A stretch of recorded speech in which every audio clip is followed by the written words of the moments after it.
On Monday night, Jack Tuttle announced that he is retiring from college football and will be on the bench for Michigan for the remainder of the season. This news comes after Tuttle did not play against Michigan State in a game that Michigan won. At the time, he's ruled out due to an elbow injury, but it really is his fifth concussion that has pushed him into retirement.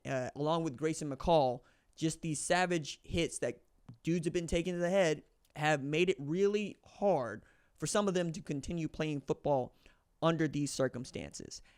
And that really sucks for a player like Jack Tuttle, who has been trying his damnedest to play college football since 2018, if we're being quite honest about this. This is a guy who really burst into national consciousness as a recruit, as a quarterback at a high school where Chris Olave was wide receiver. Ryan Day goes down to scout Jack Tuttle for what might be an Ohio State quarterback prospect, comes away with Chris Olave, who has since been in the league. I think we're looking at year 3 of Chris Olave in the league as a 3-star recruit who blossomed into an outstanding player. And that was the kind of trajectory that we thought Jack Tuttle might be on when he signed with Utah.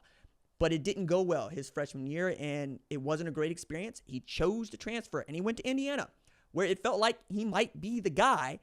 And then another guy showed up by the name of Michael Penix Jr. And while Jack Tuttle started games in the Big Ten, started games at Indiana, he wasn't really that big a deal at Michigan because his job was to back up J.J. McCarthy, right, along with Alex Orji. And even a couple years ago, Alan Bowman's job was to back up Cade McNamara. And we could see how the butterfly effect of Cade McNamara to J.J. McCarthy to Alex Orji, Jack Tuttle, to Davis Warren has really told us the story of what Michigan football has been from 2018 onward. If we're talking about really 2019 onward, 2020, 2021, when they start to win football games.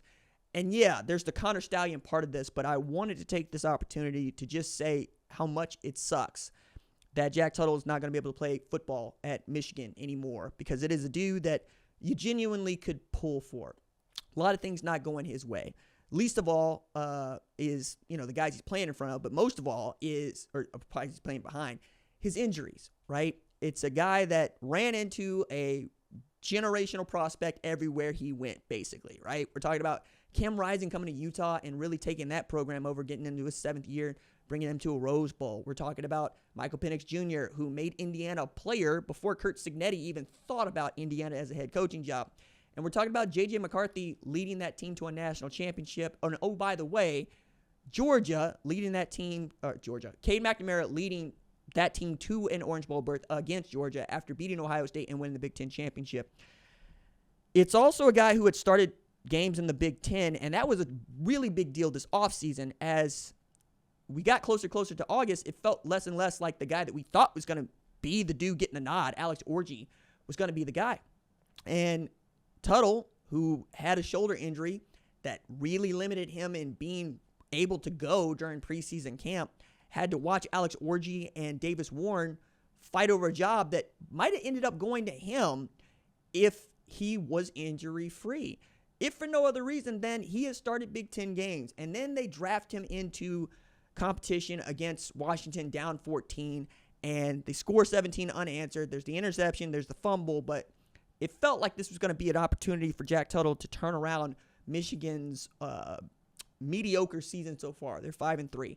But then he goes out, he hasn't played well, and they have musical chairs once again at that quarterback position, where we've seen Davis Warren and Alex Orji in the Michigan State game, and we probably would have seen Jack Tuttle had that guy been there.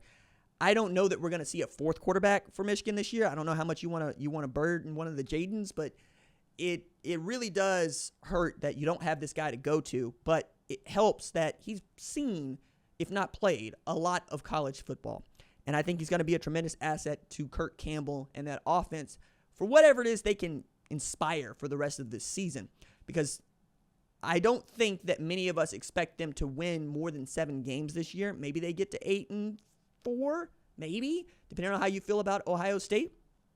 I don't necessarily believe that the world has been fair to a player like Jack Tuttle. I know college football hasn't, but I know that there were a lot of people that thought he was going to be the guy at Indiana and he was going to be such a big deal, and it just hasn't quite panned out that way.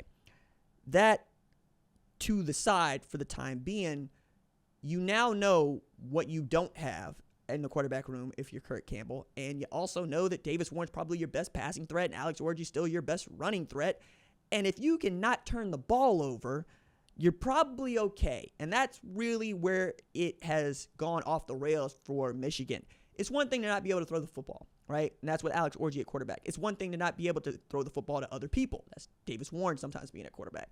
It is something else entirely to have one of those guys playing really well, the other one playing really poorly, and only one part of their game showing up. I think if Davis Warren had the least amount of wheels to him, we'd see more of him. If Alex Orji could read a defense and make a completion, we'd see all of him, because I think many people would tell you, based on what they've seen, he's the best athlete on the team. And that includes Donovan Edwards and Khalil Mullins and any defensive player you want to throw out there. It's just teaching that guy how to take his fastball and learn to read coverages and make decisions in real time. I still think he's got the best upside for them, but I think winning right now looks a lot like Davis Warren with Jack Tuttle being out. I also think it's not going to get any easier for Michigan, but if you listen to Michigan folks, they don't want it to be any easier than it is. They've always enjoyed this us against the world mentality, even when they were cheating the last 3 years. This year, we all know that they're cheating, and we're reminding them that they were cheating, and they're going, cool, it's the same as it always has been, us versus everybody else. And that kind of boiled over in the Michigan State game. I still think that tunnel is a problem. I know they don't. I understand that they believe that a fight that happens on the field is not necessarily a fight that's going to happen in the tunnel. But Michigan State and Michigan have been fighting each other in ways that have really upset the decorum and the tradition of the sport, and really ask questions of sportsmanship between those two teams that sometimes feel fair, sometimes feel unfair. I still think that we're looking at this and we're asking, what is this Michigan team? And right now, all I got for you is average. That's what I got. I don't have any one of those players as being a guy that can take over a football game in the way that we thought Donovan Edwards might be. He might be the most disappointing player that we've seen this in the sport this year, mostly because of all the hype he had coming into this year. It's a dude that showed up really big against Ohio State in the Big Ten championship game, and again in the national championship game, but it is also a guy who has left a lot to be desired as one of the 3 featured athletes on NCAA College Football 25. Or I should say EA Sports is College Football 25. NCAA is no longer part of the title there. I get dinged on that every time. However, I think if Donovan Edwards could turn out to be a dude, that'd be one way to go. And I've thought that Donovan Edwards might be the best quarterback option that Kirk Campbell has in his bag. And I would not mind seeing Donovan Edwards try his hand at quarterback, given what you have already shown and what you know you don't have. That doesn't help Jack Tuttle in the least, and I wish him well. I think we all do, but it's news enough that I want to talk about it right away, and it's news enough that sucks that I want to tip my cap to him for continuing to try to do this, man, and I hope good things for him down the line.